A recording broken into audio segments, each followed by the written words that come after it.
প্রিয় দর্শক, আসসালামু আলাইকুম। সহিহ তিরমিজির পঞ্চম খণ্ড, হাদিস নাম্বার 3026, বাংলা অনুবাদ। আলী ইবনে আবু তালিব রাদিয়াল্লাহু তাআলা আনহু হতে বর্ণিত, তিনি বলেন, আব্দুর রহমান ইবনে আউফ রাদিয়াল্লাহু তাআলা আনহু আমাদের জন্য খাবারের আয়োজন করলেন এবং আমাদেরকে দাওয়াত করে শরাব পান করান। আমাদের এই শরাবের নেশা ধরে। ইতিমধ্যে নামাজের ওয়াক্ত হয়ে যায়। লোকজন আমাকে ইমামতি করতে গিয়ে দেয়।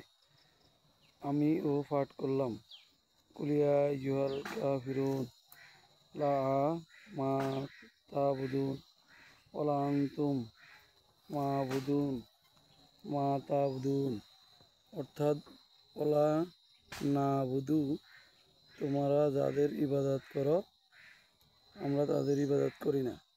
এর স্থলে আমি ওয়া নাহনু নাবুদু মা তাবুদুন, তোমরা যাদের ইবাদত করো আমরা তাদের ইবাদত করি পড়ে ফেললাম।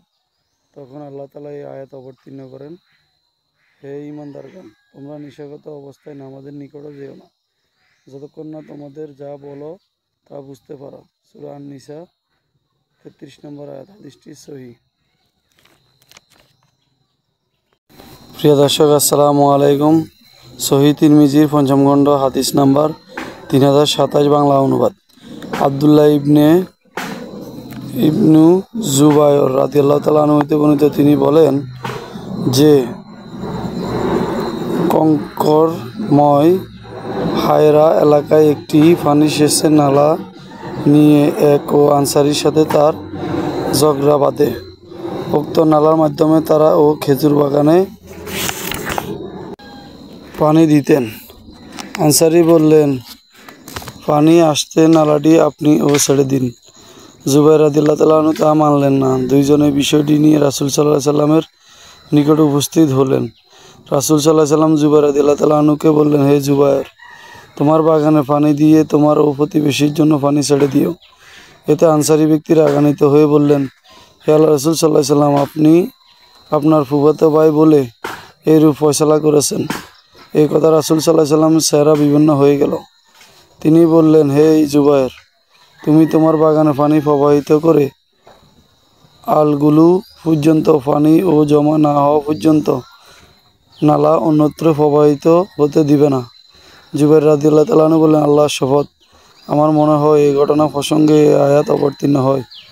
অনুবাদ, কিন্তু না, তোমার প্রভুর শপথ, তারা ঈমানদার হতে পারবে না যতক্ষণ পর্যন্ত তারা তাদের পারস্পরিক মতভেদের ব্যাপারে বিচারভার তোমার উপর অর্পণ না করে।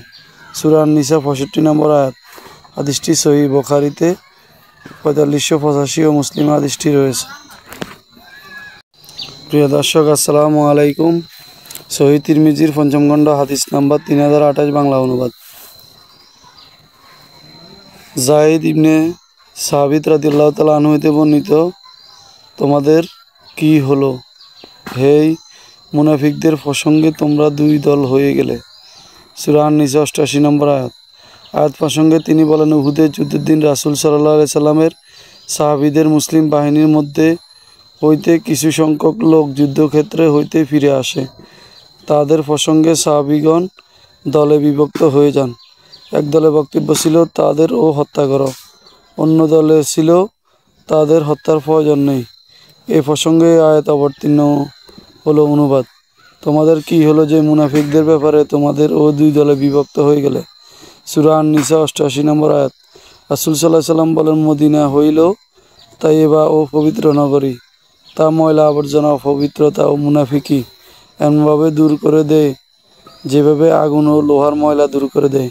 হাদিসটি সহিহ। বুখারীতে 4589 এবং মুসলিমে হাদিসটি রয়েছে। প্রিয় দর্শক, আসসালামু আলাইকুম। সহিহ তিরমিজির পঞ্চম খণ্ড, হাদিস নাম্বার 3029, বাংলা অনুবাদ। ইবনে আব্বাস রাদিয়াল্লাহু তাআলা আনহু হতে বর্ণিত, তিনি বলেন যে নবী সাল্লাল্লাহু আলাইহি সাল্লাম বলেছেন, কিয়ামতের দিন নিহত ব্যক্তি নিজ হাতে তার হত্যাকারীকে কপালের চুল ও মাথা ধরে নিয়ে আসবে। তার গাড়ে কর্তৃত্ব রগসমূহ হইতে রগ বের হইতে থাকবে। সে বলবে, হে আমার প্রতিপালক, এই লোক আমাকে হত্যা করেছে। এমনকি সে তার হত্যাকারী নিয়ে আরশের নিকট পৌঁছায় যাবে। আমর ইবনে দিনার বলেন, লোকেরা ইবনে আব্বাস রাদিয়াল্লাহু তাআলা আনহুর নিকট হত্যাকারী তোবার বিষয়ে আলোচনা করলে তিনি এই আয়াত তেলাওয়াত করেন। অনুবাদ: কোনো ব্যক্তি ইচ্ছাকৃতভাবে কোনো মুমিনকে হত্যা করলে তার শাস্তি জাহান্নাম, সেখানে সে চিরস্থায়ী হইবে এবং আল্লাহ তাআলা তার প্রতি সন্তুষ্ট হইবেন না, তাকে অভিশাপ বর্ষণ করবেন এবং তার জন্য মহা শাস্তি প্রস্তুত রাখবেন। সূরা আন-নিসা 93 নম্বর আয়াত। তিনি বলেন, ও আয়াত মানসুখও হয়নি বা তার বিধানও পরিবর্তন হয়নি, অতঃপর তার আর ও তওবা কিসের? হাদিসটি মিশকাতে ৩৬৬৫ তারিকুল রাগিব কিতাবে ৩য় খণ্ডে ২০৩ নম্বরে রয়েছে।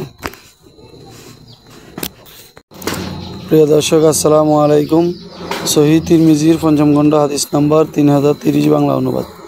ইবনে আব্বাস রাদিয়াল্লাহু তাআলা আনহু হতে বর্ণিত, তিনি বলেন, সুলাইম বংশের এক লোক তার এক পাল ছাগল নিয়ে রাসূল সাল্লাল্লাহু আলাইহি সাল্লামের সাহাবীর ও সামনে দিয়ে যাচ্ছিল। সে তাদের ও সালাম দিল। তারা পরস্পর বলল, এই লোক তোমাদের হাত হইতে বাঁচার জন্য তোমাদের ও সালাম দিয়েছে। এই বলে তারা উঠে গিয়ে লোকটিকে হত্যা করল এবং ছাগলগুলো নিয়ে রাসূল সাল্লাল্লাহু আলাইহি সাল্লামের নিকট এসে হাজির হইল। তখন আল্লাহ তাআলা এই আয়াত অবতীর্ণ করেন, হে ঈমানদারগণ, তোমরা যখন আল্লাহ তাআলার পথে জিহাদের জন্য বের হবে তখন অবশ্যই পরীক্ষা করে নিবে এবং কেউ তোমাদের সালাম দিলে পার্থিব জীবনের সম্পদের আকাঙ্ক্ষায় তাকে বলবে না যে তুমি মুমিন নও। সূরা আন-নিসা ৯৪ নম্বর আয়াত। হাদিসটি হাসান। সহিহ তালিক আল এহসান কিতাবে ৭ম খণ্ডে ২২২, বুখারীতে ২৫৯১-তে রয়েছে এবং মুসলিমে হাদিসটি রয়েছে।